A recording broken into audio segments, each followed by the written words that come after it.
I wanted to provide a little bit of information about writing your evaluation report.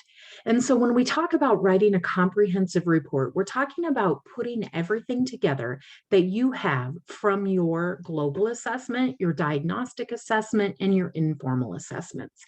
And so when we're talking about writing those, we're going to talk about a few key features. So the first thing that we want to talk about is what you need to include in your report. And the key things that you need to include in your report include the personal data and information for the student. You're going to want to talk about age, talk about their grade level, talk about exactly where they're at right now. Then you want to talk about the reason for the student referral. So you're going to write about why the student is actually being assessed, whether that's a reevaluation, or maybe their parent had requested assessment, or maybe they had made it through the tiered process and they are now moving on. Talk about the historical background, give some information from that initial report that you had and that you turned in. Talk about observation information. What did you see from them? How do you know the things that you're actually saying? Talk about the overview of the test. So you're going to give just an overview of exactly what you're speaking about. You're going to give the test results and findings, and you're going to do this in a test-by-test analysis process. So you're going to give overall summary of findings, then you're going to talk about each test that you gave and talk about the specifics. There are several examples in the Prezi that I created for you for each of those assessments. So it allows you the opportunity to kind of see that analysis. You're going to talk about the content area by content area analysis. So then you want to break it down even further and talk about what was the math, what was the reading, what were the outcomes that you had, and your interpretations. Then you're going to give some general recommendations. Now, that doesn't mean that you're planning the IEP, and it definitely doesn't mean that you're predetermining what's going to be. But what you're saying is, these are the things that we have found. It looks like the student may qualify as an individual with this type of disability. And always provide summary tables within your report, because sometimes some people prefer to have numbers given to them and some people prefer to actually have a report. So I want you to think about a few things as you begin to write your evaluation report. Think of some practical guidelines. Write the report in the third person. You are not writing this from a first person perspective of I assess this student. You don't say I assess this student. Say blank was assessed in this setting over 3 or 4 testing intervals. Then you're going to write the report so that anybody can read it. This is probably the most important thing to me, is parent-friendly language. As a parent, I actually still pull out those reports every now and then and read them. And I want this to be in something that a parent can fully understand. Sometimes we get into a psychological or professional type of writing, and we have to remember that not every teacher and not every parent can actually understand that. Then we want to make sure to single space our reports and have them condensed in length. Then in general, we try to separate the recommendation section into a few parts. Break it down as much as possible so that everyone can fully understand exactly what you're saying. Try to write the report in the past tense as often as possible. Remember that you didn't test the student the day you're writing this report. You actually tested them in the past. Always separate your sections, give headings, make it very clear to follow. Underline, bold, or italicize paragraph headings so that they stand out and they're very easy to locate. Write your reports using complete sentences. Make sure this is not a bulleted amount. Some people do not mind if IEPs are written in bullets, but please do not write the evaluation report in bulleted form. Try to write the report, like I said, in past tense as often as possible. Separate your sections. I think I'm repeating these, but to review these concepts, we're going to move forward and we're going to look at an example from the Minnesota evaluation, the Minnesota Department of Education evaluation. I will attach this presentation as well so that you would be able to see the example link. So the criteria for writing a comprehensive report is first the student personal data. This is name, address, phone, date of birth, grade, school, chronological age at the time of testing. That's really critical because if someone were to enter the age of the student and they didn't understand the chronological age, they might try to say that you had incorrect scoring. So make sure that you're actually putting the chronological age of the student at the testing time. The parents' names, the teacher, who they were referred by, the dates of testing, the date of the report, and the examiner. An example from the Minnesota example can be seen below. So we've got that this is a reevaluation. That's really important for people to know because a lot of times I have to search through the entire report to even find out if this is an initial or a reeval, unless my system will tell me that. So make sure that you're noting that in your report. You want to note the reason for the referral. Who is identifying the student? Why are they being identified? If they are a student who is being identified for a specific learning disability and your system uses the RTI model of qualification, you're going to want to talk about what they went through their tiers and why they actually came to this point. Remember that the reason for the referral is not this long drawn out process. It should be no more than 2 to 3 sentences, but should be comprehensive enough to clearly identify your purpose and why you were actually referring them. So in the example that we have, we say Michaela started receiving special education services under the category of specific learning disability in 2012. Her most recent reevaluation for special education services was conducted in December of 2014, at which time she requalified under the category of SLD. Number one, I know exactly what category she's qualified in. Number two, I know that this is a reevaluation. Then a reevaluation was completed at this time to determine present levels of performance to assist in planning.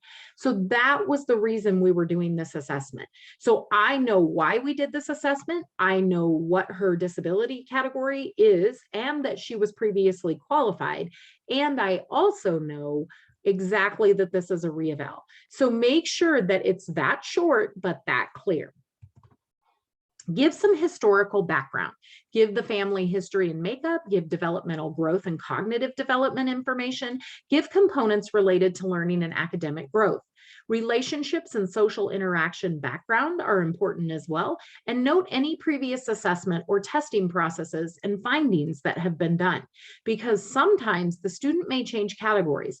Maybe they started as a student with a specific learning disability, but maybe they had behaviors that came around at a later time.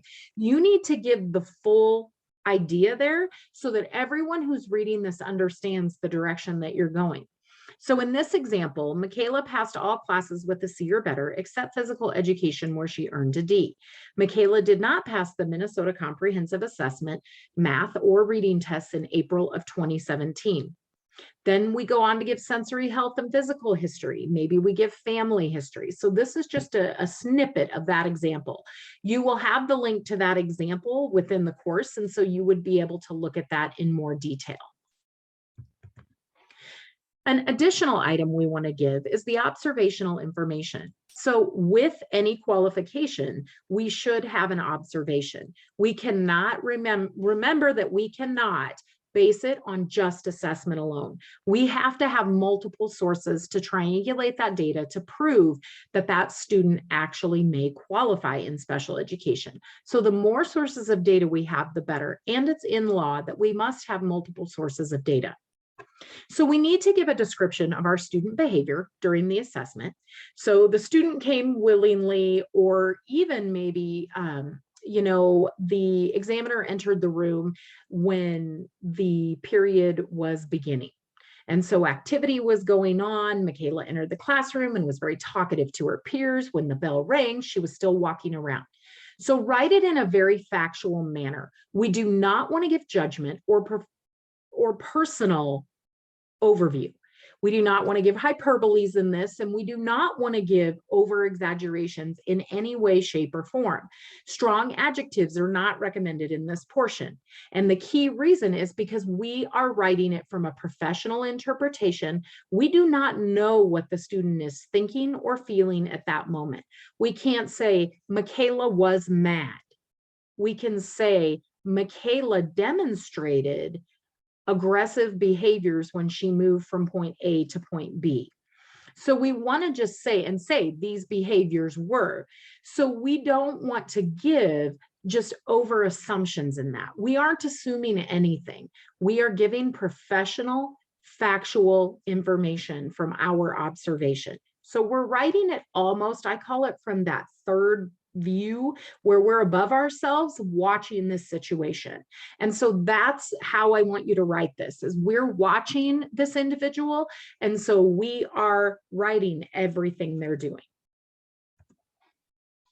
Then we want to give an overview of the test. We provide a list of the individual tests included in the test battery and any procedures used to enhance the report, such as classroom observations, review of records, or parent intake. So we're going to know anything that we use to give that end recommendation. And so anything we used, we'll just give a bulleted list. This can be a bulleted list, but a bulleted list of those overview of the tests that we are administering. Then we want to provide an evaluation summary table. You're going to provide a summary chart for an individual. So here's an example of what you might put for your WJ4 chart, or maybe you have your Wyatt, or you have your Kaufman. So you want to make sure that you're giving just basic information. It doesn't need to have your confidence intervals and all of those, because remember, this is also parent friendly, and parent friendly does not often have all of the details and all those confidence intervals and percentages and grade levels. Simply score and range, or whatever that would matter to an individual. Write up your test results and findings. Analyze the results of each test and look at the child's individual performance on each measure. So you might do a test by test analysis where you're going through and saying in the WJ, the results of the WJ were, or you might give a content area. So if you perhaps gave the key math and the WJ4 or the Wyatt, you may say the math components from all of that, because you're going to have math from both of them and you're going to have reading from both of them. So it depends on which diagnostic you chose to use in the class, but basically you are going to review your test results and findings in a manner that you feel is going to give that information. You can do both if you would like. And so you'll see here, it's basically a skill analysis on the side. It's not a test by test analysis. And so that content area analysis is the example. But you'll see within the actual example that you'll have the link to, that you can look at a test to test analysis as well. And your districts that you work for might actually have a recommendation and a format for this. So please make sure to check with them as well. You're going to give some interpretations. You're going to keep these simple because remember, they are interpretations. We are one individual and we are not the only person that is out there. So we're not going to say that this is hugely detailed and we're going really deep into the interpretation of the test. What we're doing is keeping it incredibly simple. Give an overview of the strengths and the challenges, identify process strengths and challenges that you noted, maybe the notes that you took.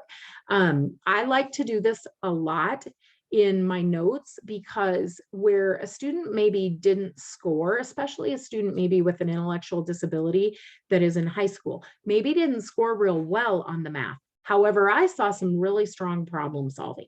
And I saw a lot of thought and a lot of concentration in that. So I might identify process strengths and challenges that I've seen, but I want to do that in a simple manner where, the student demonstrated in like really strong problem solving skills by taking 4 or 5 steps, erasing 5 times and trying again. So it's simple, but it demonstrates that there was a lot more to it than just a score, because it's not just about a score. It's about that process strength and challenge that we note. I always say 50% of what I get out of the assessment is actually in the observation phase and not just the scores, because that doesn't always make that picture of that child.